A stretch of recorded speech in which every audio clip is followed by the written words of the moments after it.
अभी के समय में रूमेटॉइड अर्थराइटिस या बोन की डिजीज का प्रकोप बहुत तेज़ी से बढ़ रहा है, जिसका एकमात्र कारण लोगों में विटामिन डी की कमी।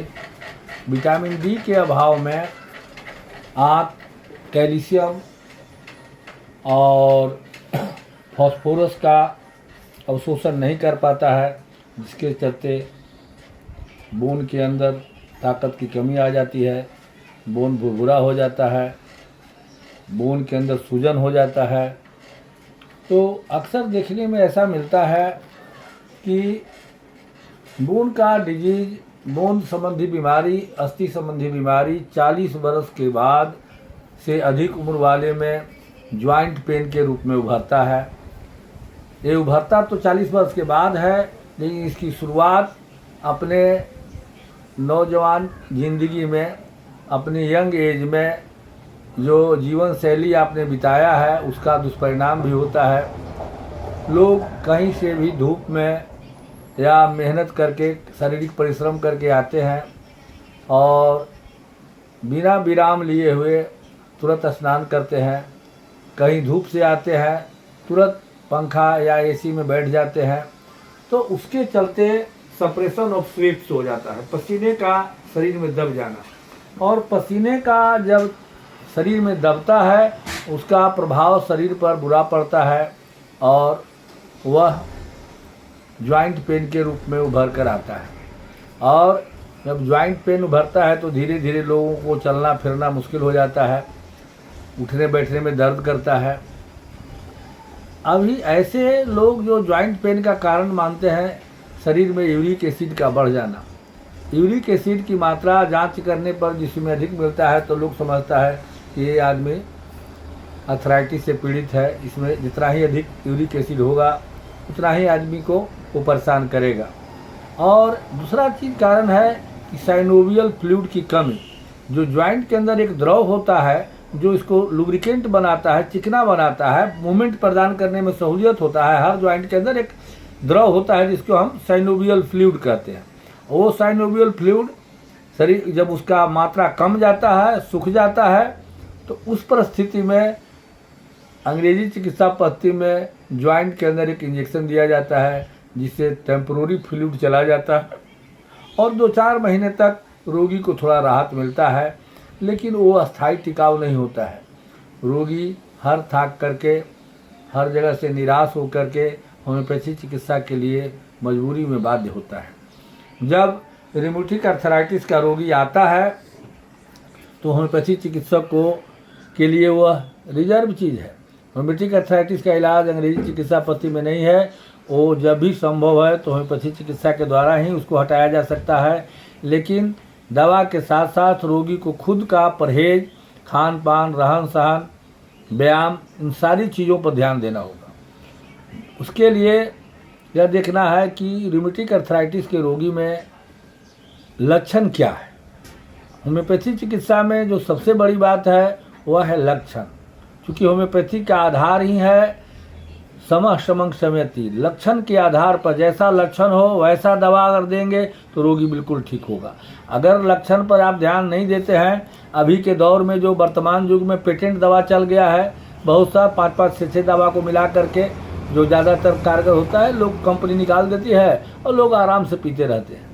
ये उसी तरह की चिकित्सा हो जाता है जिस तरह से अंग्रेजी दवा जब तक खाते रहिए तब तक दर्द आराम, छोड़ दिए फिर हो गया। ठीक वही बात होम्योपैथी में भी कंपनी के द्वारा बनाई गई दवा का हाल है। जब तक वो दवा, चूँकि उसमें मिला हुआ है, जिस पावर में मिला हुआ है उस पावर से दवा रोगी को आराम मिल रहा है, तो जब तक वो चलते रहेगा आराम रहेगा। फर्क इतना ही है कि अंग्रेजी दवा का कंटिन्यू लगातार सेवन से उसका दुष्प्रभाव हार्ट पर होता है। कहा गया है अंग्रेजी दवा में कि rheumatism lifts the joint and bites the heart.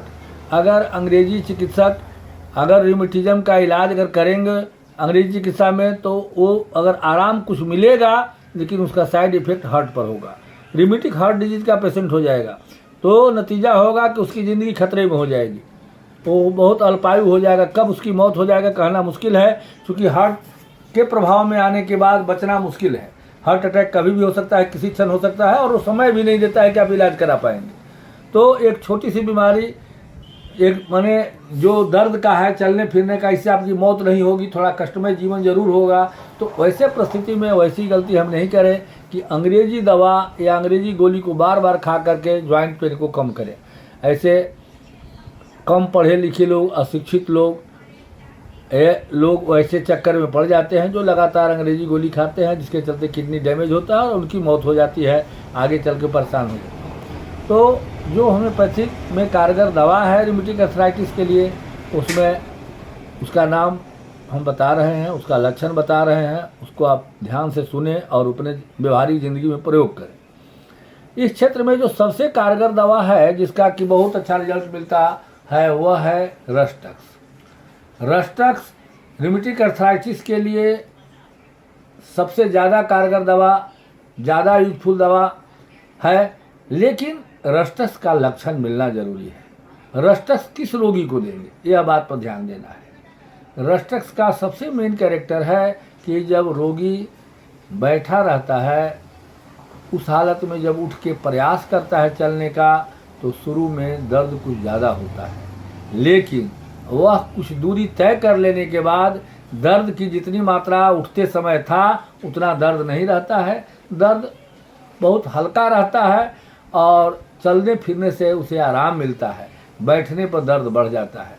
इस तरह का कैरेक्टर अगर मिलता है या बरसात के मौसम में यह बीमारी ज़्यादा तंग करता है तो हम रस्टक्स का प्रयोग करेंगे जब यह लक्षण हो। लेकिन अगर जस्ट इसका विपरीत, बैठने से चलने फिरने से आराम नहीं, चलने फिरने से बढ़ता हो, बैठने से आराम मिलता हो, रोगी पानी अधिक पीना चाहता हो, पखाने में कब्ज का शिकायत रहता हो, तो वैसी परिस्थिति में दर्द अगर है और दर्द टीस मारने की तरह हो, स्टिचिंग नेचर का पेन हो, तो उस परिस्थिति में हम ब्रैनिया का प्रयोग करते हैं।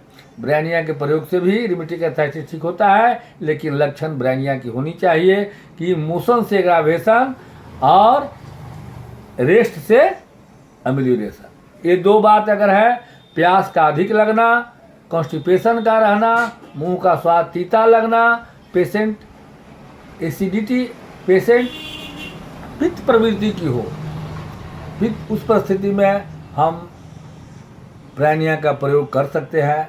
ब्रैनिया और रस्टक्स एक दूसरे का पूरक भी है, तो अक्सर लोग देखे होंगे कि 2-4 दवा मिला के दे देते हैं, रस्टक्स ब्रैनिया, तो रोगी को आराम मिलता है।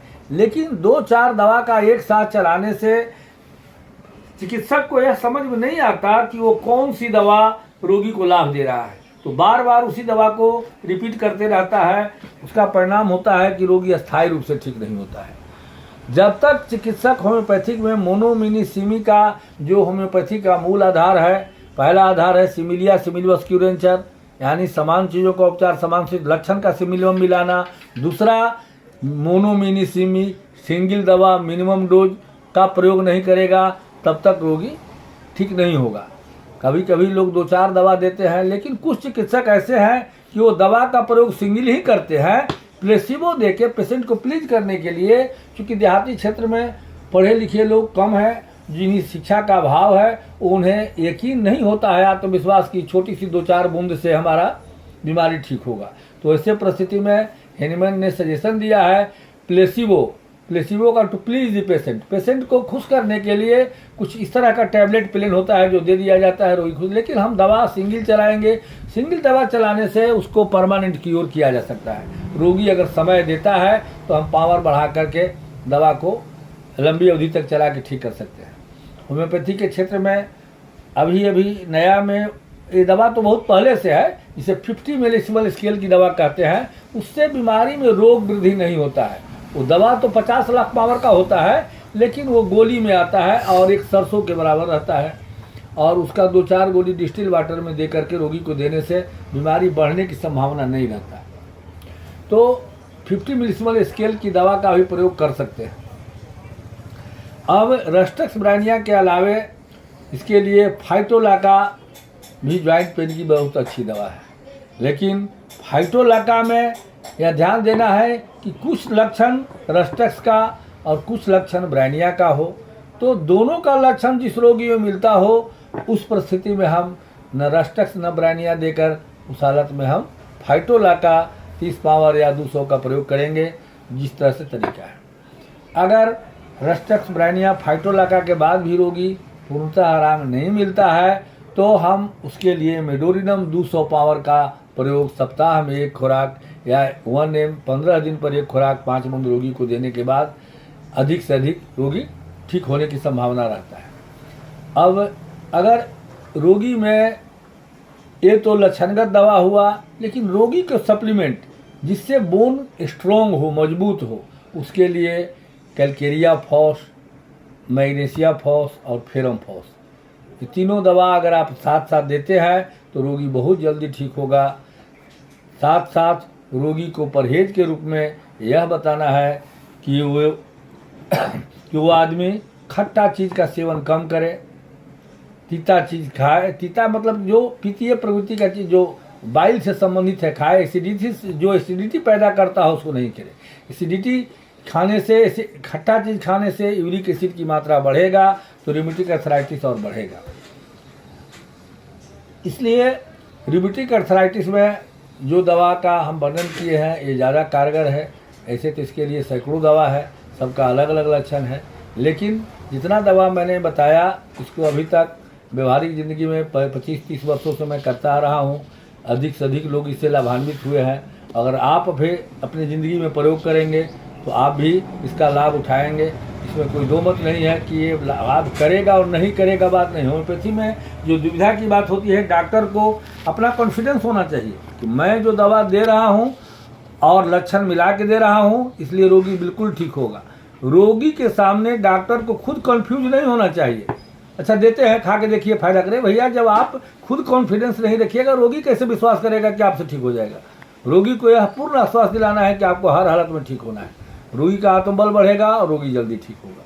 लेकिन रोगी के सामने दुविधा पैदा करेंगे, देखिए खा के तो उस रोगी तो दुविधा में समझ गया कि डॉक्टर को कॉन्फिडेंस नहीं है, डॉक्टर अधूरा है, डॉक्टर में अपना आत्मबल नहीं है कि बीमारी सही पकड़ रहे हैं कि नहीं। इसलिए वैसा कभी रोगी के सामने नहीं व्यवहार करना चाहिए जिससे रोगी के अंदर आत्मविश्वास की कमी हो। रोगी को ये लगे कि डॉक्टर साहब निश्चित कहा है, निश्चित रूप से ठीक होगा, तो रोगी में अधिक से अधिक सफलता आपको मिलेगा।